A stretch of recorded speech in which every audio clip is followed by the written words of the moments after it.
Alright, what's up guys? So it's been a little bit, you can see it out there, it's pretty bad. There's been a lot of crappy weather, so I just got back from the gym. It's cold out, so I'm gonna be quick. It's a little update video. I got this back, sadly. Went in for tuning, and long story short, the heads on the driver's side, one of them's burnt up. One of the exhaust valves burnt up for some reason, so she's gonna have to come apart. Let's see.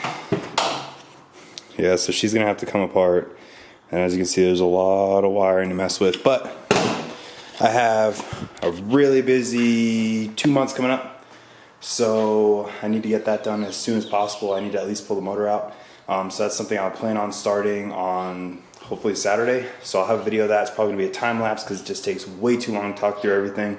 But there's not really much to it. It's really simple. There's a billion videos online.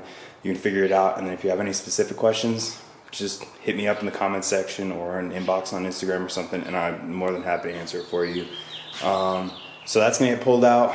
We're gonna go through, replace the head over there. I think I'm just gonna buy one from Subaru, and instead of doing like a whole, like going through and doing a whole head job, because then I gotta pull the other one off too. I think I'm just gonna literally pull it out, put on a new head straight from Subaru, probably put that one on the internet, send it to the machine shop, get that all sorted out, and then just throw it back in like that. I don't really see an issue. It doesn't have built heads anyways, so that's the quickest, simplest fix, and it's the least amount of bullcrap to deal with. So then regarding the truck, sorry for the weird camera angles.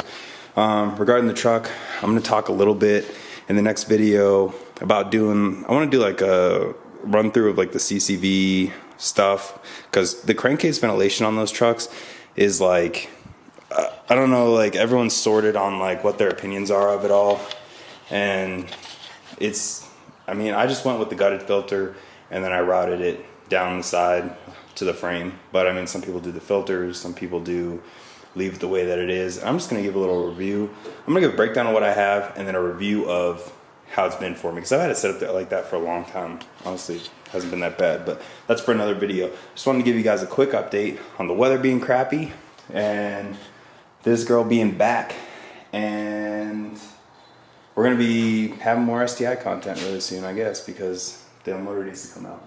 But then it should go to tuning, and then we might actually have something that we can drive, because it keeps breaking all the time. But that's the natural habitat of a Subaru, in the garage, broken. So all the STI people out there, don't worry, STI content's coming relatively soon. I mean, like I said, I have a real busy like 2 months, or actually 3 months. It's gonna be from this Monday all the way up to August 2nd, so it's like pretty busy schedule. So late videos and probably 1 or 2 a week. So just be ready for that. Like I said, a little update, just to let you guys know what's going on, and I'll get some videos out to you. Hopefully this weekend we work on this, try to get her up and running as fast as possible. But we'll see what the mess is like when we get in there. But thanks for watching. Subscribe, comment, do that whole thing, and go on Instagram and follow that too, because I'll start putting pictures up there, even though I'm really bad at the whole social media thing. But I promise I'm giving it my best shot. So thanks for watching. Have a good day.